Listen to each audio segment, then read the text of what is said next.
ላለፉት 5 ዓመታት ያልጋ ቁራኛ የሆነው ባለቤቷን አጥባና አልብሳ የተሸከመች አንዲት ታማኝ ሚስት አንድ ቀን በድንገት ባለቤቷ ተነስቶ ሲራመድ ብቻ ሳይሆን የሷን የድካም ስቃይ በድብቅ ካሜራ እየቀረጸ በኢንተርኔት በመሸጥ ሚሊዮነር እንደሆነ ደረሰችበት።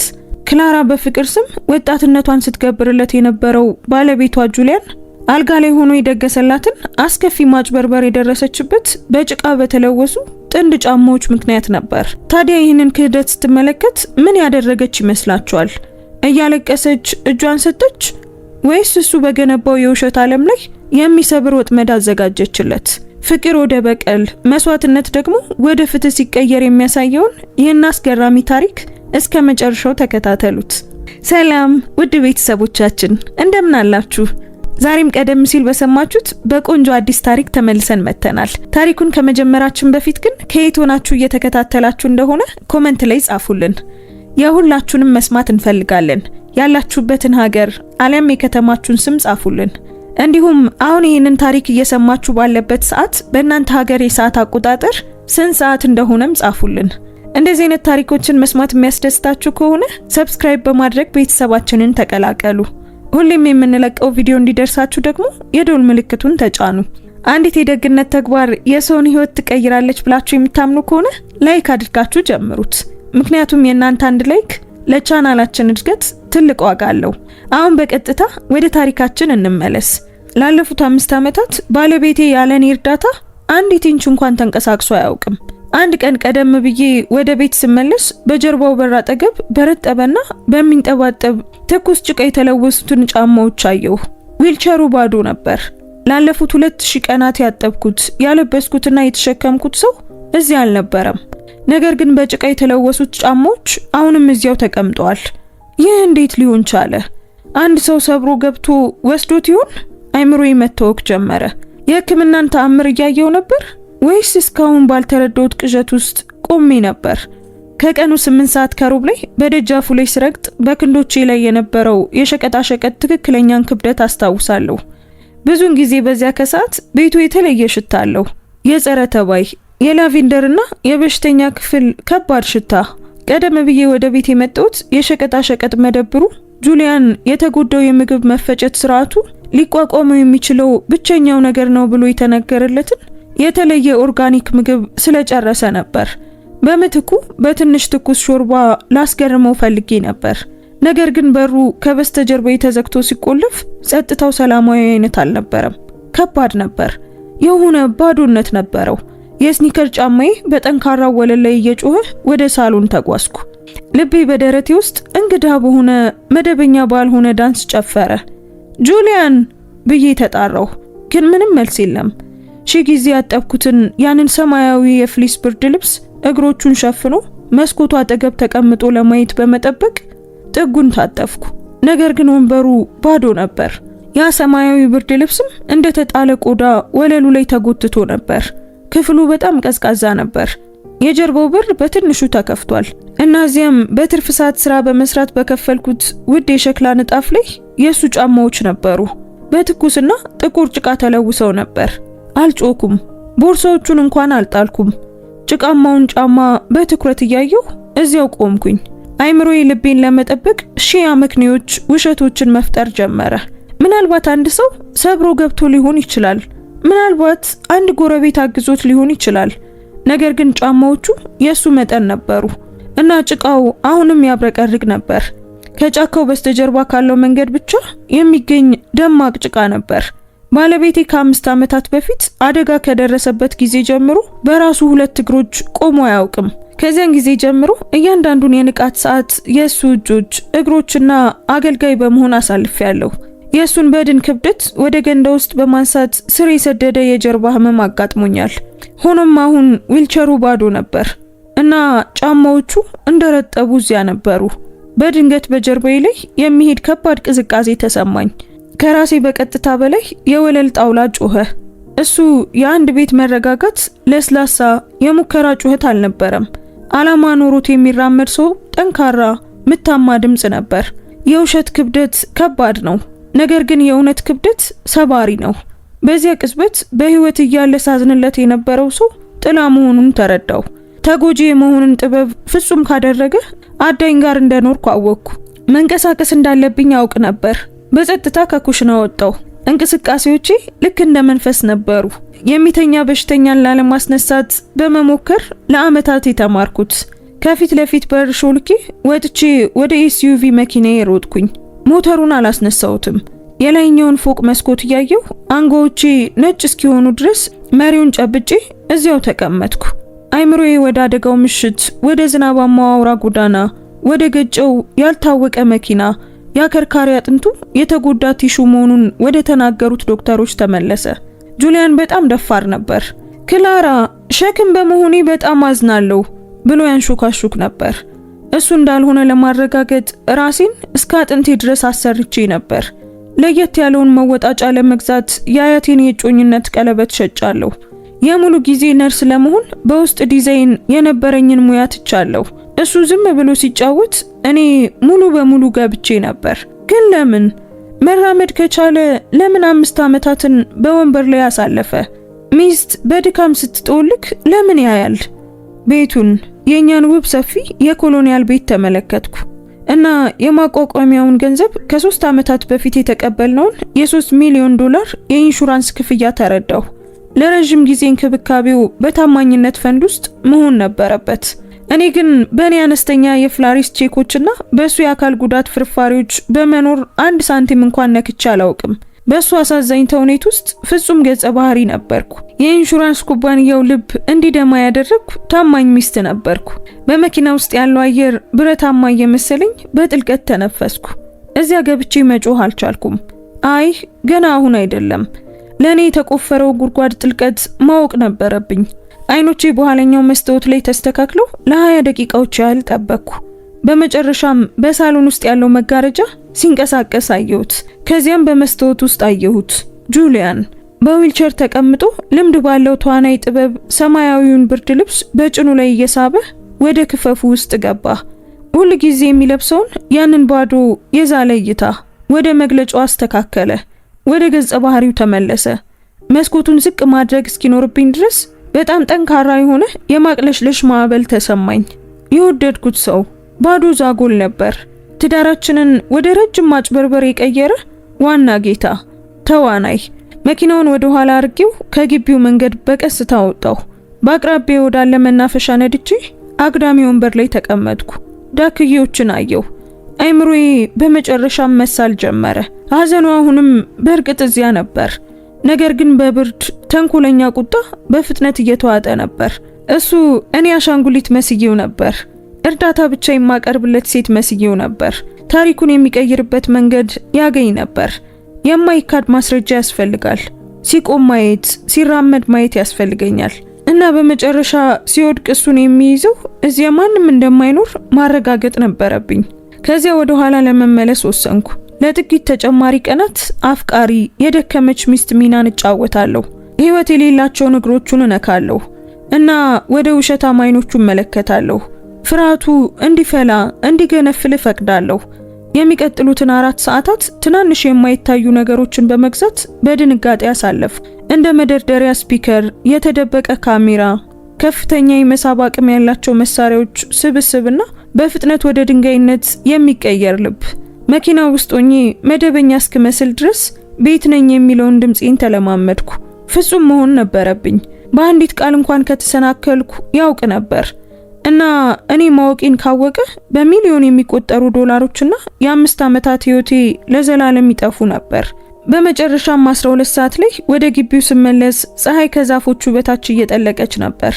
በሳሩ ላይ ረጅም የአጽም መሰል ጥላዎችን እየጣለች ቤቱ መቃብር ይመስል ነበር። ወደ ውስጥ ገባሁ። የጸረባይ ሽታው እንደ አካላዊ ድብደባ መታኝ። ክላራ አንቺ ነሽ? ድምፁ ከሳሎን ክፍል ተጣራ። ልቤን ያሳመመኝ የነበረው ያው ደካማ የሚንቀጠቀጥ ቃና ነበር። አሁን ግን ቆዳዬን ሲወራው ተሰማኝ። እኔ ነኝ የኔ ማር ስል መለስኩለት። ድምጼ የተረጋጋ ነበር እንደ በፊቱ። በጣም ስለዘገየው አዝናለሁ። ወደ ክፍሉ ገባሁ። እሱ እዚያ ወንበር ላይ ነበር። ጭቃማ ጫማዎቹ የትም አይታዩም። በእነዚያ ትላልቅና ስሜታዊ በሆኑ አይኖቹ አየኝ። ናፍቀሽኝ ነበር አለ። አንቺ ስትሄጂ ቤቱ በጣም ጸጥ ይላል። ጎንበስ ብዬ ግንባሩን ሳምኩት። ቆዳው መደበኛ እንደሆነ ተሰማኝ። ልቡ እርግጠኛ ነኝ በጥሩ ሁኔታ ይመታ ነበር። የእሱ አካል ጉዳተኝነት የተለመደው ክብደት በእኔ ላይ ሲጫን ተሰማኝ። ነገር ግን ለመጀመሪያ ጊዜ አልተሸከምኩትም ነበር። ይልቁኑ ዝም ብዬ እያየሁት ነበር። የውሸት ክብደት ከባድ ነው፣ ግን እኔ ጥንካሬን ማግኘት ጀምሬ ነበር። በአይኖቹ ውስጥ ያለውን እሳት እንዳያይ ፊቴን አዙሬ እራት መስራት ጀምራለሁ አልኩት። ዛሬ ያንን አዲስ ሾርባ መሞከር የምንችል መሰለኝ። ወደ ኩሽና ሲሄድ ጫማዎቹ ወደ ነበሩበት ወለል ላይ ተመለከትኩ። ምንም ነገር አይታይም። ጭቃውን አጽድቶት ነበር። በጣም ጠንቃቃና ፈጣን ነበር። ነገር ግን በቂ ፈጣን አልነበረም። ምክንያቱም እኔ እውነቱን አይቼው ነበር እና አንዴ ካዩት በኋላ አለማየት አይቻልም። ይህንን ምን ያህል ሊቀጥልበት ይችላል? በዚህ ጊዜ ውስጥ ሌሎች ስንት ሚስጥሮች ተቀብረዋል። በኮሪደሩ መጨረሻ ላይ የተቆለፈው የመሬት ውስጥ ክፍል በርን ተመለከትኩ። እሱ ሁል ጊዜ የሚነግረኝ የድሮ የሥራ መሳሪያዎቹን ለማየት በጣም የሚጎዱ ነገሮችን የሚያስቀምጥበት ማከማቻ ብቻ እንደሆነ ነበር። አሁን ግን በዚያ በር በስተጀርባ ምን እንዳለ አሰብኩኝ። የቀረው ሕይወቱን የሚያስቀምጠው እዚያ ነበር። አንድ ነገር በእርግጠኝነት አውቅ ነበር። የሚቀጥሉት 48 ሰዓታት በሕይወቴ ውስጥ በጣም አስቸጋሪዎቹ ይሆናሉ። እጆቹ መሆን ይኖርብኛል። አካሉን ማጠብ ይኖርብኛል። ውሸቶቹን ማዳመጥ ይኖርብኛል። ነገር ግን ለመሰበር በተሰማኝ ቁጥር እነዚያ ጭቃማ ጫማዎችን አስታውሳለሁ። የወለል ንጣፎቹን ጩኸት አስታውሳለሁ። እንዲቆም አደርገዋለሁ። ወደማዘጋጅለት ወጥመድ ቀጥታ እንዲራመድ አደርገዋለሁ። ከዚያም ልክ ከ5 ዓመታት በፊት የኔ እንደፈራረሰው ሁሉ የሱም ዓለም ሲፈራርስ እመለከተዋለሁ። የሚቀጥሉት 48 ሰዓታት ወደ ትኩሳት ቅዠት የሚደረግ የዘገየ እንቅስቃሴ ውርደትን ይመስሉ ነበር። የወንጀል ትዕይንት ወደ ሆነው የጋብቻ እንቅስቃሴዎች ውስጥ እየተንቀሳቀስኩ በራሴ ህይወት ውስጥ የምዞር መንፈስ ነበርኩ። ቆዳችሁ ለመራቅ እየጮኸ ሰውን አቅፋችሁ ታውቃላችሁ? የራሳችሁ ርህራሄ በእናንተ ላይ መሳሪያ ካደረገው ሰው ጋር መኖር እንደዚህ ነው። ወጥመዱን እንዴት እንዳዘጋጀሁት እስኪ በዝርዝር ልንገራችሁ። ያ የመጀመሪያ ምሽት ራት ንጹህ ስቃይ የመለማመጃ ተግባር ነበር። ከጁሊያን ፊት ለፊት ተቀምጬ ማንኪያውን ለማንሳት ሲታገል እጁ በለመደው ምት በሚንቀጠቀጥበት መንገድ ሲንቀጠቀጥ አየሁት እና ያ መንቀጥቀጥ በጣም ልብ የሚሰብር ሆኖ አገኘው ነበር። አሁን ግን አስደናቂ ሆኖ አገኘሁት። እሱ የማታለል ዋና ሊቅ ነበር። ዛሬ ትንሽ ጨዋለሁ ብሎ አክተመተመ። ድምፁ ቀጭንና ጠንካራ ነበር። ተመለከትኩት፣ በትክክል ተመለከትኩት እና ለ5 ዓመታት እሱ ገንዘብ እየሰረቀ ብቻ እንዳልነበር የኢንሹራንስ ክፍያን በሕገ ወጥ መንገድ እያለበ እንደነበር ተረዳው። የወጣትነቴን ጊዜ እየሰረቀኝ ነበር።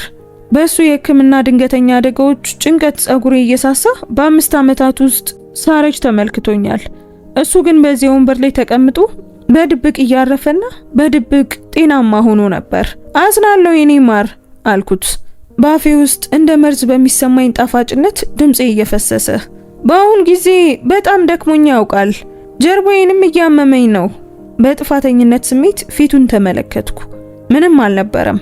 ወደ ትግሉ ከመመለሱ በፊት ጥልቀት የሌለው የጭንቀት ንቅናቄና እውቅና ብቻ ነበር። የውሸት ክብደት ከባድ ነው። ነገር ግን በመካከላችን ያለው ዝምታ መስማት የተሳነው እየሆነ መጣ። በዚያ ምሽት ክህደቱ አካላዊ እውነታ ላይ ደረሰ። ወደ አልጋው እንዲገባ መርዳት ነበረብኝ። ይህን በሺዎች በሚቆጠሩ ጊዜያት ያከናወንኩት ስነ ስርዓት ነበር። እግሮቼን አጣብቄ ክንዶቼን ከሱ በታች አድርጌ የተገተውን አካሉን ከወንበሩ ወደ ፍራሹ እየጎተትኩ ብዙውን ጊዜ በስተመጨረሻ ተነፍሳለሁ። አከርካሪ በተቃውሞ ይጮሃል። ነገር ግን ዛሬ ምሽት ወገቡን ሲይዘው ጡንቻው ተሰማኝ። በዋናው አካሉ ላይ ያለው ውጥረት ተሰማኝ። እሱ በድን ክብደት አልነበረም፣ ራሱን እያገዘ ነበር። ጀርባዬን በትክክል እንዳልሰብር ብቻ እኔን እየረዳኝ ነበር። ነገር ግን እየሰራ መሆኑን ለማሳየት በቂ አልነበረም። ለዚህ አይነቱ አካላዊ ማጭበርበር የሚያስፈልገው የስሌት ደረጃ አለ። በጨለማ ውስጥ ከሱ አጠገብ ተኝቼ ሲተነፍስ አዳምጥ ነበር። ህሊና የሌለው ሰው እንቅልፉን ወዲያውኑ ተኛ። አይኖቼ በጨለማ ውስጥ በሰፊው ተከፍተው እየነዱ እስከ 8 ሰዓት ድረስ ጠበቅኩ። ያንን የመሬት ውስጥ ክፍል ማየት አስፈልጎኝ ነበር። እንደ ድመት በትክክለኛነት በመንቀሳቀስ ከአልጋዬ ላይ ሾልኬ ወጣው። የእጅ ባትሪ አልተጠቀምኩም። በመስኮት በኩል የሚፈሰው ሰማያዊ የጨረቃ ብርሃን በቂ ነበር። በመሬት ውስጥ ክፍሉ በር ላይ ደረስኩ። በእርግጥ ተቆልፎ ነበር። ነገር ግን የአደጋ ጊዜ ቁልፉን በቢሮ ክፍል ውስጥ በተቦረቦረ መጽሐፍ ውስጥ ደብቆ የት እንደሚያስቀምጠው አውቅ ነበር። ቁልፉ በጸጥታው ቤት ውስጥ እንደ ጥይት ድምጽ በሚሰማ ለስላሳ የብረት ጩኸት ተከፈተ። አየሩ ቀዘቀዘ። የረጠበ መሬትና ሌላ ነገር፣ ውድ የሆነ ነገር እየሸተተ ወደ ደረጃው ወረድኩ። ታች ስደርስ የድሮ የሥራ መሳሪያዎችን አላገኘሁም። ቤት ነበር። ክፍል ጥግ ላይ የተገጠመ ከፍተኛ ጥራት ያለው ትራሜል ነበር። ቀበቶ አሁንም በትንሹ ይሞቅ ነበር። ላፕቶፕና 3 ውጫዊ ሃርድ ድራይቮች ያሉበት ትንሽ ጠረጴዛ እና በጥግ በኩል ሲለብሰው አይቼው የማላቃቸው ውድ ልብሶች፣ ውድ የእግር ጉዞ መሳሪያዎች፣ የዲዛይነር ስኒከሮች እና አሁን ተለቅመውና አብርተው የተቀመጡ እነዚያ ጥቃቅን ጫማዎች ነበሩ። ላፕቶፑን ከፈትኩት። በእኔ ታዛዥነት በጣም እርግጠኛ ስለነበር በይለፍ ቃል ለመዝጋት እንኳን አልተጨነቀም። ያገኘሁት ነገር ደሜን ከፊቴ ላይ እንዲጠፋ አደረገው። የኢንሹራንስ ማጭበርበር ብቻ አልነበረም። በሐሰት ስም የአካል ጉዳትና የአኗኗር ዘይቤ ቭሎግ እያካሄደ ነበር። ለዓመታት እኔ ሳላውቅ እየቀረጸኝ ነበር። የተንከባካቢው ዋጋ፣ እውነተኛ ሐዘን፣ ረጅም ጨዋታ የሚሉ ርዕሶች ያሏቸው ማህደሮች ነበሩ። የድካሜንና የጸሎቴን በጣም ተቃላጭ ጊዜዎች በመቅረጽ በሳሎንና በመኝታ ክፍል ውስጥ የተደበቁ ካሜራዎችን በመጠቀም በአነቃቂና አሳዛኝ ክስተቶች በሚበለጽግ በአንዳንድ ጠማማ ኢንተርኔት ክፍሎች ላይ በመሸጥ ስቃይን ወደ ገንዘብ እየቀየረው ነበር። አደጋው አደጋ አልነበረም፣ የሙያ እርምጃ ነበር። ኢንሹራንሱ አውጥቶት ነበር እና ከዚያ ካሜራዎቹ እየቀረጹ መሆናቸውን የማወቅ ብቸኛው ሰው እኔ በሆንኩበት ትዕይንት ህይወታችንን በመቀየር እጥፍ ድርብ አድርጎታል። እጆቼ መንቀጥቀጥ ጀመሩ። በፍርሃት ሳይሆን በብርድ፣ በአዳኝ ግልጽነት። ላፕቶፑን አልወሰድኩም። ምንም ነገር አልቀየርኩም። ጥቂት ቁልፍ ማህደሮችን ወደ ፍላሽ ድራይቭ ገልብጬ በሩን መልሼ ቆለፍኩት። ወደ አልጋ ሄጄ ከሱ አጠገብ ተኛው። ልቤ የቀዘቀዘ ድንጋይ ነበር። በሚቀጥለው ጧት ትዕይንቱ ተጀመረ። እኔ ፍጹም አፍቃሪ ሚስት ነበርኩ። ቁርስ ሰራሁለት፣ ጉንጩን ሳምኩት። ግን ከሰዓት በኋላ እንቅልፍ ሲተኛ ወደ ስራ ገባሁ። አሁን ተጎጂ ብቻ አልነበርኩም፣ ቴክኒሻን ነበርኩ። ወደ ጋራጅ ሄጄ ጥንድ መቆንጠጫና የሶኬት ቁልፍ ያስኩኝ።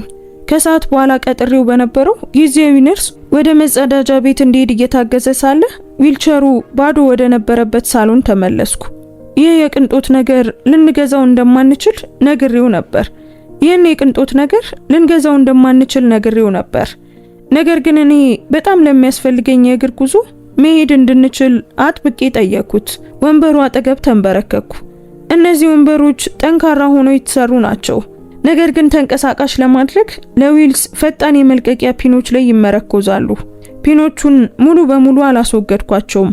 የተቀመጠውን ሰው ክብደት እንዲይዙ የመቆለፊያ ዘዴዎቹን በትንሹ ፋይል አደረኩት። ነገር ግን ለመቆም ወይም በኃይል ለመቀመጥ ክብደቱን ሲቀይር የጎን ግፊቱ ዊልስ እንዲሰበሩ ያደርጋል። እሱ ሜካኒካዊ የሚደውል ሰዓት ነበር። ከዚያም ስፒከሩን አስቀመጥኩት። መደበኛ የብሉቱዝ ስፒከር ይመስላል። ነገር ግን በውስጡ የተደበቀ የ4K ሰፊ አንግል ሌንስ ነበር። ከስልኬ ጋር አገናኘሁት። ምግቡን ሞከርኩት። እይታው ፍጹም ነበር። ዊልቸሩን፣ የጀርባውን በርና ኮሪደሩን ይይዝ ነበር። የመጨረሻው ትዕይንቱ ዳይሬክተር ሆኜ ነበር። ክላራ የት ነሽ? ድምፁ በኮሪደሩ መጣ። ያ አሳዛኝ ድምፅ። እዚህ ነኝ፣ ዝም ብዬ እያጸዳው ነው ብዬ መለስኩለት። ድምፄ ደስ የሚል እና ብሩህ ነበር። መሳሪያዎቹን በወገቤ ውስጥ ደብቄ ጸጉሬን አስተካከልኩ። ነርሷ ወደ ክፍሉ እንዲመለስ ስትረዳው እያየሁ ወደሱ ተጓዝኩ። ለነርሷ የጥፋተኝነት ስሜት ተሰማኝ። እሷ በሱ ጨዋታ ውስጥ ሌላ መጠቀሚያ ነበረች። ነገር ግን አሁን ማቆም አልቻልኩም። ለጥቂት ጊዜ ወደ መደብሩ ሮጣለሁ አልኩት። ጎንበስ ብዬ ሰማያዊውን የፊሊፕስ ብርድ ልብስ በባዶ እግሮቹ ላይ ጠቀለልኩት። የእግሮቹ ጠንካራና የተደበቀ ጥንካሬ እየተሰማኝ ጉልበቶቹን መንካቴን አረጋገጥኩ። ለምትወደው ልዩ ጣፋጭ ምግብ የሚያስፈልጋትን ግብአቶች ረሳሁት። ቀስ ያለ አፍቃሪ ፈገግታ ፈገግ ማለት አለብኝ። ጊዜው ሰጂ ክላራ፣ እረፍት ያስፈልግሻል። ላለፉት 5 ዓመታት ለመጀመሪያ ጊዜ ፀሐይ ፊቴን ሲመታኝ ከፊት ለፊት በር ወጣሁ። አልሄድኩም፣ ወደ መደብሩ አልሄድኩም። 2 ብሎኮችን አርቄ ነዳው። ከአንድ ትልቅ የኦክ ዛፍ ስር አቆምኩና ስልኬን አወጣሁ። ልቤ እንደተያዘው ወፍ በጎኖች ላይ ይመታ ነበር። የውሸት ክብደት ከባድ ነው፣ ነገር ግን የእውነት ክብደትን ሊሰብረው ይችላል። መተግበሪያውን ከፈትኩት። ስክሪኑ ወደ ህይወት ተንቀጠቀጠ። ሳሎኑ ጸጥ ብሎ ነበር። ነርሷ ፈረቋን ጨርሳ ስትወጣ ተመለከትኩ። ጁሊያን ብቻውን ለ10 ደቂቃዎች ያህል እኔ ምናልባትም ተመልሼ ብገባ በሚል ጭምብሉን ጠብቆ በመስኮት ውጭ እያየ ፍጹም ዝም ብሎ ተቀመጠ። ከዚያም በቀስታ አቀማመጡ ተቀየረ። ወንበሩ ጠፋ፣ መጎንበሱም ጠፋ። ትከሻዎቹ ቀና አሉ። አይኖቹ ስለታምና አዳኝ ሆነው ክፍሉን ቃኙ። ታማኟ ሚስት በአሁኑ ጊዜ ለትንሳኤው ጸጥተኛ ምስክር መሆኗን አላውቅም ነበር። የወንበሩን የእጅ መቀመጫዎች ሲይዝ ተመለከትኩት። አልታገለም፣ እየተለጠጠ ነበር። በጥሩ ሁኔታ በቀላሉ ቆመ እና እጆቹን ከራሱ በላይ ዘረጋ። በስፒከሩ ማይክሮፎኑ በኩል እርካታ ያለው የማቃሰት ድምጽ ይሰማ ነበር። በትክክል በተለመደው አረማመድ ወደ ኩሽና ተጓዘ እና ከማቀዝቀዣው ጀርባ ቢራ ያዘ። እኔ ማወቅ እንደሌለብኝ ያሰበው የተደበቀ ክምችት። መኪናዬ ውስጥ ተቀመጥኩ። የቁጣ ትኩስ እንባዎች አይኖቼን አቃጠሉት። በአካል ማየት አንድ ነገር ነው፣ ነገር ግን በስክሪን ላይ ማየት፣ በጭንቅላት ውስጥ እየሳቀብኝ እንደሆነ ማወቅ ያ ሌላ ነገር ነው። ቢራውን በእጁ ይዞ ሎተሪ ያሸነፈ ሰው እየመሰለ ወደ ወንበሩ ተመለሰ። ሊቀመጥ ሄደ። በቀስታ ሳይሆን ዓለምን እንደያዘ ሰው በከባድና በትዕቢት መውደቅ። ትንፋሼን ያስኩኝ። አውራ ጣቴ በምዝገባ ቁልፉ ላይ ተንጠልጥሎ ነበር። መራመድ የማይችለው ሰው በመጨረሻም ለመውጣት ወደሚችልበት ወንበር ላይ ወጣ። የስልኬን ስክሪን በሚያስፈራ መለየት ተመለከትኩት። በትንሹ ማሳያ ላይ ጁሊያን የተለየ ሰው ነበር። በሳህኖች መሃል ቆሞ በሌላ አሳዛኝ ክስተት ሽባ የሆነው ጀግና ከተመረጠ የቢራ ጠርሙስ እየጠጣ ነበር። ትንሽ የማሾፍ መወጠር እንኳን አደረገ። አካሉን ጎን ለጎን እያየ ዞረ። ላለፉት 5 ዓመታት የተጨነኩለት ያው ያከርካሪ አጥንት አሁን ተለዋዋጭና ጠንካራ ነበር። ከምትወዱት ሰው ጥፋቱን መልሶ ወደ እናንተ ላይ የማላከክ ነገር ገጥሟችሁ ያውቃል? በመኪናዬ ውስጥ ያለው ጸጥታ ከባድ ነበር። በራሴ አጭር ትንፋሽ ድምጽ ብቻ ይቋረጣል። በስክሪኑ ላይ ጁሊያን በመጨረሻም እረፍቱ እንዳበቃ ወሰነ። ዓለምን በስኬት እንዳታለለ ሰው በኩራት ወደ ዊልቸሩ ተመለሰ። ዝም ብሎ አልተቀመጠም፣ ወደቀ። እኔ በጥንቃቄ የጠበቅኩትን የወንበሩን የተለመደ ድጋፍ በመጠበቅ ሙሉ ክብደቱን ወንበሩ ላይ እንዲወድቅ አደረገው። ድምፁ በስልኬ ስፒከሮች በኩል ያስተጋባና ስለታም ነበር። የብረት ስንጥቅ ድምጽ ነበር። በአንድ ቅጽበት የግራው ጎማ ተሰበረ። ፒኖቹ እስከ ምላጭ ቀጭን ጠርዝ ድረስ ፋይል ስላደረጉት የኩራቱ የጎን ኃይል ብረቱን እንደ ቅቤ ያቀለጠው። ወንበሩ በከፍተኛ ሁኔታ ወደ ግራ ዘንበል አለ። የጁሊያን አይኖች በሰፊው ተከፈቱ። የአካል ጉዳተኛው ሰው የመውደቅ ፍርሃት ሳይሆን ሚዛኑን እንዳጣ አትሌት በተደናገጠ ጭንብል ስሜት ነበር። እግሮቹ፣ እነዚህ የሞቱት እግሮቹ ራሱን ለመደገፍ በተፈጥሮ ተወረወሩ። እውነቱ ወለሉን መታው። ወንበሩ በተዘበራረቀ የክሬምና የሰማያዊ ፍሊስ ክምር ላይ በላዩ ላይ ወደቀ። ሲንፈራገጥ ተመለከትኩት። አሳዛኝ ነበር። እርዳታ እየጠየቀ እዚህ አልተኛም። በከፍተኛ ሁኔታ እየተሳደበ በቁጣ የተሰበረውን ዊልቸር በክፍል ውስጥ እየረገጠ ወደ እግሩ ተነሳ። ቶሎ ቶሎ እየተነፈሰ እጆቹን በወገቡ ላይ አድርጎ የዙፋኑን ፍርስራሽ እያየ እዚያው ቆመ። እየተቀረጸ መሆኑን ምንም አያውቅም ነበር። የሱ ተአምራዊ ማገገም ከ3 ማይል ርቀት ላይ ባለው የደመና አገልጋይ ላይ እየተቀመጠ መሆኑን ምንም አያውቅም ነበር። የሚቀጥሉት 20 ደቂቃዎች ወንበሩን ለመጠገን በመሞከር አለፈ። እየተነፈሰና እየተጋፈጠ ጎንበስ ብሎ የተሰበረውን ፒን ወደ ዘንጉ ለመመለስ ሙሉ ጥንካሬውን ሲጠቀም ተመለከትኩ። ተቆጥቶ ነበር። የተፈወሰ ሰው ሳይሆን ችግር የደረሰበት ሰው ይመስል ነበር። በመጨረሻም ወንበሩ በአስቸኳይ ሊጠገን እንደማይችል በመገንዘብ የተሰበረውን ማስረጃ ለመደበቅ ወደ ቁም ሳጥኑ ጎተተው እና በጋራዥ ውስጥ የምናስቀምጠው የድሮ አቧራማ መለዋወጫ ወንበር ነበር። ፀሐይ መጥለቅ ስትጀምር ትዕይንቱን እንደገና አዘጋጀው። ተመልሶ ተቀመጠ። ብርድ ልብሱን በእግሮቹ ላይ ጎተተ እና ደካማ ማንነቱ ቀጠለ። ቀዝቃዛ፣ ስለታም እርካታ ተሰማኝ። ወጥመዱ ሰርቷል።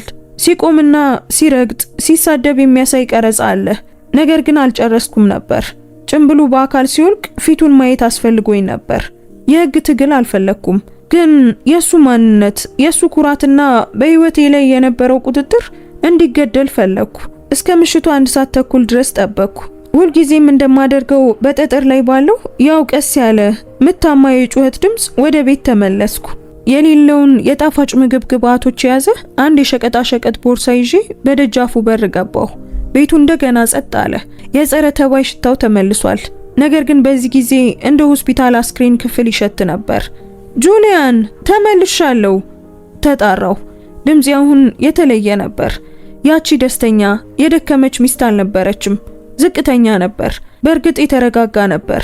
ወደ ሳሎን ውስጥ ገባሁ። ዝቅተኛ ነበር፣ የተረጋጋ። ቀደም ሲል ህይወቷን የቀጠለች ሴት ድምጽ ነበር። ወደ ሳሎን ገባሁ። በመለዋወጫ ወንበር ላይ ተቀምጦ ነበር። ፊቱ ወደዚህ የተለመደው የዛለ ስቃይ ጭንብል ተስቦ ነበር። ለረጅም ጊዜ ጠፋሽ ክላራ አለ፣ ድምፁ በትክክል እየተንቀጠቀጠ። እኔ ትንሽ ደንግጬ ነበር። ወንበሩ ቀደም ብሎ ትንሽ የሚወዛወዝ መሰለኝ። አልመለስኩም። ሸቀጣ ሸቀጡን አላስቀመጥኩም። በሩ ላይ ቆሜ እሱን ማየቴን ብቻ ቀጠልኩ። ጸጥታው በመካከላችን እንደሚጣበቅ ሽቦ ተዘረጋ። ለ10 ለ20 ለ30 ሰኮንዶች እዚያ እንዲንጠለጠል ተውኩት። የመጀመሪያው እውነተኛ የመረበሽ ስሜት በፊቱ ላይ ሲያልፍ ተመለከትኩ። ክላራ ብሎ ድጋሚ ተጣራ። ድምፁ ያንን የበሽተኛ ጥራት እያጣ ነበር። ምንድነው? የሆነ ችግር አለ እንዴ?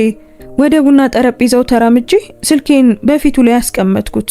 አንዲትም ቃል አልተናገርኩም። በቀላሉ ከ30 ደቂቃዎች በፊት የተቀረጸውን ጨዋታ ተጫንኩት። ክፍሉ በራሱ ስድብ ተሞላ። ስክሪኑ ተናዶና ተቆጥቶ የዊልቸሩ ጎማ በሰሌዳው ወለል ላይ ሲረግጥ ያሳየው ነበር። ራሱን ሲመለከት ፊቱን አየሁት። ሽግግሩ አስደናቂ ነበር። መጀመሪያ ደነገጠ። ከዚያም ውሸት ለማግኘት አጭር ተስፋ የቆረጠ ሙከራ አደረገ። እኔ በሌለሁበት ጊዜ የሆነ ተአምር እንደሆነ ለመናገር ይመስል አፉን ከፈተ። ነገር ግን እኔን ተመለከተኝ። አይኖቼን አየ። ፍቅሬ የነበረበትን ቅዝቃዜ አየ። የሞተ ባዶነት። ጭንብሉ ዝም ብሎ አልተንሸራተተም፣ ፈረሰ። የተአምር ካርድ ለመጫወት አልሞከረም። እንደ ተያዘ አውቆ ነበር። ወንበሩ ላይ ቀጥ ብሎ ተቀመጠ። በእውነት ቀጥ ብሎ እና በእጆቹ ላይ ያለው መንቀጥቀጥ ወዲያውኑ ቆመ። ፊቱ ወደ ስለታምና አስቀያሚ ነገር ተቀየረ። ምን ያህል ጊዜ ሆነሽ ብሎ ጠየቀ። ድምፁ ጥልቅ የሚያስተጋባና ሙሉ በሙሉ ጤናማ ነበር። በጭቃ የተለወሱትን ጫማዎች ካየው ጀምሮ አልኩት። ድምፄ የሹክሹክታ ያህል ነበር፣ ነገር ግን ክፍሉን እንደምላጭ ሰነጠቀው። የመሬት ውስጥ ክፍሉን ካየው ጊዜ ጀምሮ ጁሊያን፣ የኔንም ባለ ባዕዳን የሸጥክባቸውን ቭሎጎች ካየው ጊዜ ጀምሮ። እሱ ደረቅ ሳቅ ሳቀ፣ የሚጮህ ቆዳዬን እንዲወር ያደረገ ድምፅ። እሺ አለ ወደ ኋላ ተደግፎ እግሮቹን እያጣመረ። ምንም ሊሰማቸው አይገባም የተባሉት እነዚያ እግሮች። ታዲያ አሁን ምን ልታደርጊ ነው? ፖሊስ ልትጠሪ ነው ወይስ የኢንሹራንስ ኩባንያውን ትጠሪያለሽ? አንቺም እኮ ሁሉንም ነገር ታጫለሽ ክላራ። ይህንን ቤት፣ ገንዘቡን፣ ሁሉም ከኛ ጋር የተያያዘ ነው። ካወቅሽ በቃ ተባባሪ ነሽ። እኔ ግን አላውቅም ነበር። ወደሱ እየተጠጋው ተናገርኩ። ልዩነቱ ያ ነው። እኔ ልክ እንደ ባንኩ የማጭበርበሩ ሰለባ ነበርኩ። ነገር ግን እንደ ባንኩ ሳይሆን ለነፍሴ የ5 ዓመታት ደረሰኞች አሉኝ። ወደ ኪሴ ገብቼ ከመሬት ውስጥ ክፍሉ ያወጣሁትን ፍላሽ ድራይቭ አወጣሁ። ይህ የቭሎግ ማህደሮቹን፣ የባህር ማዶ አካውንት ቁጥሮችንና እኔ ተኝቼ ሳለው በላይ ላይ ቆመህ ምን ያህል የደከምኩ እንደምመስል እየሳክ የቀረስከውን ጥሬ ቪዲዮ ይዟል። ፖሊስ እየጠራው አይደለም ጁሊያን፣ ገና አይደለም። አይኖቹን አጠበበ። ምንድነው የምትፈልጊው? ተአምሩ ዛሬ ምሽት እንዲከሰት ፈልጋለሁ ጁሊያን። እንድትነሳ ፈልጋለሁ እና በዚያ በር እንድትወጣ ፈልጋለሁ። ከዛ በኋላ ደግሞ መቼም ወደ ኋላ እንዳታይ ፈልጋለሁ። የውሸት ክህደት ከባድ ነው፣ ነገር ግን የነጻነት ዋጋ እሱ ከጠበቀው በላይ ከፍተኛ ነው። እየቀለድኩ እንዳልሆነ በመገንዘብ ተመለከተኝ። ማቋቋም ያልፈለኩም ነበር፣ ማስወጣት ብቻ ነበር የፈለኩት። ነገር ግን ጁሊያን በጸጥታ የሚሄድ አይነት ሰው አልነበረም። ለማስፈራራት ታስቦ በተሰራው አካላዊ መገኘቱ በላይ ላይ እየተንጠራራ ተነሳ እና ባላደርገውስ ብሎ አጉረመረመ። ይህ የኔ ቤት ነው፣ የኔ ገንዘብ ነው። ስልኬን ወደ ላይ አንስቼ ለኢንሹራንስ ማጭበርበር ክፍል ዋና መርማሪ ለተላከው ኢሜል የመላኪያ ቁልፉን እያሳየሁት ነበር። ነገር ግን በ10 ደቂቃ ውስጥ አሁንም በዚህ ቤት ውስጥ ከሆነ ይህንን እንደምጫንና ሽባ የሆነው ሰው ያለ መወጣጫ የደህንነት ክፍሉን እንዴት እንደሚወርደው ማየት እንደምንችል ነገርኩት። በክፍል ውስጥ ያለው ጸጥታ አንቆ የሚይዝ ነበር። ጁሊያን ሙሉ ለሙሉ ቀጥ ብሎ ቆመ። ለ60 ወራት ያህል ጥላ ለመሆን የሞከረ ሰው አሁን በእኔ ላይ ረጅም ጥቁር ጥላ ሆኗል። ወደ ራሱ እግሮች ተመለከተ። ከዚያም ወደ ስልክ ያየ። መንጋጋው በጣም ስለጠነከረ ጥርሶቹ ሲፏጩ መስማት እችል ነበር። የተከበበ እንስሳ ይመስል ነበር እና ለአንድ ቅጽበት በአይኖቹ ውስጥ የእውነተኛ ጥቃትን ብልጭታ አየሁ። እኔ ግን አልተደናገጥኩም። ለ5 ዓመታት ተሸክሜው ነበር። የአካሉ ሙሉነት ቢኖርም በነፍሱ ውስጥ ግን ምን ያህል ጥንካሬ እንደጎደለው በትክክል አውቅ ነበር። በጣም ብለህ የሆንሽ ይመስልሻል እንዴ? ጁሊያን ተናገረ። ያ ደካማ ድምፅ አሁን በትዕቢት ተተክቷል። ከራሴ ህይወት ዝም ብለሽ ልታስወጪኝ የምትችይ ይመስልሻል? ይሄንን የገነባሁት እኔ ነኝ። የዚያ ማቋቋሚያው እያንዳንዱ ሳንቲም፣ በእነዚያ ፍሎጎች ላይ ያለው እያንዳንዱ እይታ፣ ያ የኔ ብልሃት ነበር። አንቺ ደጋፊ ተዋናይ ብቻ ነበርሽ። አንቺ የጀርባ ጩኸት ብቻ ነበርሽ። አንድ እንግዳ የሆነ የመረጋጋት ስሜት በላይ ላይ ሲፈስ ተሰማኝ። ስድቦቹ አላቆሰሉኝም፣ ምክንያቱም ከባድ ሰው የመጡ ስለነበሩ ነው። የወደድኩት ሰው በራሴ ተስፋ አብሬው የጻፍኩት ልብ ወለድ ነበር። ይህ ሰው ጊዜውን ያራዘመ ሌባ ብቻ ነበር። እኔ ተዋናይ አልነበርኩም ጁሊያን። እኔ በእውነት የወደድኩ ሰው ነበርኩ። ነገር ግን በአንድ ነገር ላይ ትክክል ነህ። ትዕይንቱ አብቅቷል እና የጀርባ ጩኸቱ በመጨረሻም እየተናገረ ነው። ወደፊት በሩ ሲመለከት ከዚያም ወደ እኔ ሲመለከት አየሁት። የአካላዊ ትግልን ዋጋ ከእስራት ቅጣት ጋር እያመዛዘነው ነበር። እኔን ከነካኝና ያንን ስልክ ለመውሰድ ከሞከረ የማጭበርበሩ ድንገተኛ ባህሪ ወዲያውኑ እንደሚጠፋ ያውቅ ነበር። እሱ የነጭ ኮሌታ አጭበርባሪ ብቻ ሳይሆን ጨካኝ ወንጀለኛ ይሆናል። ነገር ግን የራሱ አጥንት የሰራው እስር ቤት በጣም የጠበቀ ነው። ትከሻው በሚታይ ሁኔታ ሲወርድ የሚጫወትበት ምንም ካርድ እንደማይቀረው ተረዳ። እሺ ብሎ አንሾካሾከ። ቃሉ በመርዝ መልክ እየፈሰሰ ነበር። ቤቱን አስቀሪ፣ ፍርፋሪዎቹን አስቀሪ። ያለኔ የአካል ጉዳት ቼኮች በ6 ወር ውስጥ ደሃ ትሆኛለሽ። የሆነው ሆኖ ሀብታም ሆኖ ወንበር ላይ ከመደበቅ ይልቅ ደሃ ሆኖ መቆምን እመርጣለሁ ስል መለስኩለት። ወደ በሩ ምልክት እያሳየው ወደ ጎን ፈቀቅ አልኩ። 10 ደቂቃ ጁሊያን፣ አስቀድሜ መኪና ጠርቻለሁ። በግቢው መጨረሻ መንገድ ላይ እየጠበቀህ ነው። የእግር ጉዞ ጫማዎችን፣ ላፕቶፕህንና ከመሬት ውስጥ ክፍል ውስጥ ያሉትን ልብሶችን ትወስዳለህ። ሌላው ነገር ሁሉ ይቀራል፣ በተለይም ወንበሩ። የቆሻሻ መኪናው ነገ ጧት ያንን ይዞ ሲሄድ ማየት ፈልጋለሁ። የመጨረሻ ትንሽ የጥቃት ተግባር በትከሻው ላይ ትከሻዬን እየገጫ አልፎኝ ሄደ። ወደ ላይኛው ፎቅ ሲሄድ ተመለከትኩት። የተደበቀ ህይወቱን ወደ ቦርሳ ሲወረውር የሱ ፈጣን የእግር ዱካዎች፣ የእውነተኛ እግር ዱካዎችን ድምጽ ሰማሁ። በታችኛው ፎቅ ባዶውን ዊልቸር እያየሁ በሳሎን መሃል ቆምኩኝ። ባዶ አጽም ይመስል ነበር። ያኔ ላለፉት 5 ዓመታት ሲሰማኝ የነበረው ክብደት የሱ አካል እንዳልነበር ተረዳሁ። እኔ ራሴ እየተናገርኩ እንደሆነ እንኳን የማላውቀውን ውሸት ለማስቀጠል የሚያስፈልገው ጉልበት ነበር። ከ7 ደቂቃ በኋላ ከደረጃው ወረደ። በእግር ጉዞ መሳሪያዎቹ ውስጥ የተለየ ጠንካራ፣ ፍጹምና የማይታወቅ ይመስል ነበር። ወደፊት በር ሲደርስ እኔን አልተመለከተኝም። እጆቹ ነጭ እስኪሆኑ ድረስ እጀታውን ጨበጠ። በዚህ ትጸጸቻለሽ ክላራ አለ። ወደ ኋላ ሳይመለከት የምትጠግኝው አሳዛኝ ታሪክ ከሌለሽ አንቺ ምንም ነሽ በእውነቱ አልኩት። አሁን ባዶ በሆነው ቤት ውስጥ ድምጼ እያስተጋባ፣ ለጥቂት ጊዜ ምንም ላለመሆን እየጠበቅኩ ነው። ያንተ ሞኝ ከመሆን ይሻላል። በሩን ዘጋሁ።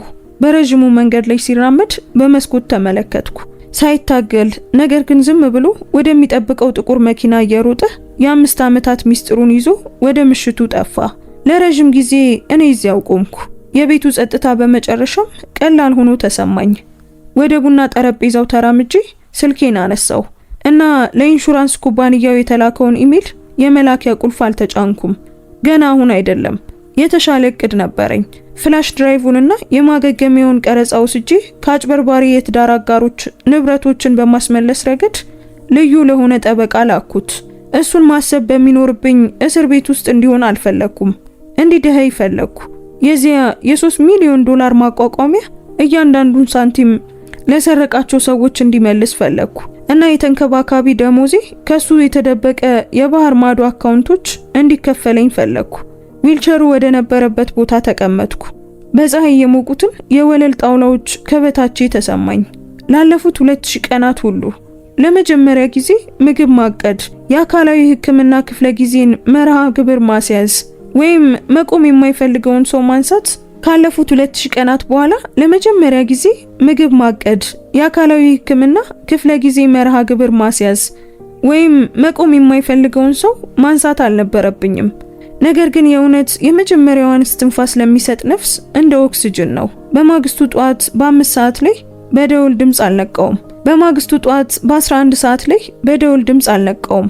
በ3 ሰዓት በወፎች ድምፅ ነቃው። ወደ ሳሎን ሄጄ የተሰበረውን ዊልቸርና መለዋወጫውን ወደ መንገድ ጎተትኩት። የቆሻሻ መኪናው የሃይድሮሊክ ማንሻ የብረት ክፈፎችን ወደ ቁራጭ ብረት ሲቀጠቅጣቸው በራሴ አካል ላይ አካላዊ ለውጥ ተሰማኝ። ጀርባዬን አላመመኝም፣ ራሴም አልፈነዳም። አዳኝን መሸከምን የማይጨምር ሙሉ ህይወት ከፊቴ ያለው እንደገና የ28 ዓመት ወጣት ነበርኩ። ጁሊያን ከአንድ ወር በኋላ ለቤቱ ለመክሰስ ሞከረ። ወደ ማጭበርበሩ እንዳስገደድኩት ተናገረ። ነገር ግን እኔ ሳለቅስ እሱ ሲስቅ የሚያሳየው ቀረጻ ራሱ የቀረጸው የሱ ጥፋት ሆኖ ቀረበ። ዳኛው ክሱን ውድቅ ብቻ አላደረገችውም፣ ወደ ወረዳው አቃቢ ህግ መራችው። የመጨረሻ የሰማሁት በግዛት ማረሚያ ቤት ውስጥ በጣም እውነተኛ፣ በጣም አካላዊ ስራን እየሰራ እንደነበር ነው። በመጨረሻም እግሮቹን ለጠቃሚ ነገር መጠቀም ጀምሯል። ለኔ ግን የኮሎኒያል ቤቴን ሸጥኩኝ። ከባህር አጠገብ ትንሽ ጎጆ ገዛው። ምንም አይነት መወጣጫና የጸረ ተባይ ሽታ የሌለበት ቦታ። ለሰዎች ሰላም የሚያመጡ ቦታዎች ላይ በማተኮር የውስጥ ዲዛይን ስራዬን እንደገና መማር ጀመርኩ። አንዳንድ ጊዜ በባህር ዳርቻ ላይ ስራመድና በረጠበ አሸዋ ላይ ጥንድ የእግር አሻራዎችን ስመለከት እነዚያ ጭቃማ አሻራዎች ትዝ ይሉኛል። ህይወቴን በሙሉ ለጥላ በማገልገል ለማሳለፍ ምን ያህል ተቃርቤ እንደነበር አስባለሁ። እኔ አሁን መበለት አይደለሁም። እኔ አሁን ተጎጂ አይደለሁም። እኔ አንዳንድ ሰዎች አንቺን ተሸክሞሽ ለማየት ብቻ ሽባ ሆኖ እንደሚቀጥሉ የተማርኩ ሴት ነኝ። ነገር ግን ካስቀመጥሻቸው በኋላ ለመራመድ ሁሉ ጊዜ ያለው ኃይል አንቺ እንደሆንሽ ትረጃለሽ። ውድ ቤተሰቦቻችን የዛሬው ታሪካችን ይሄን ይመስል ነበር።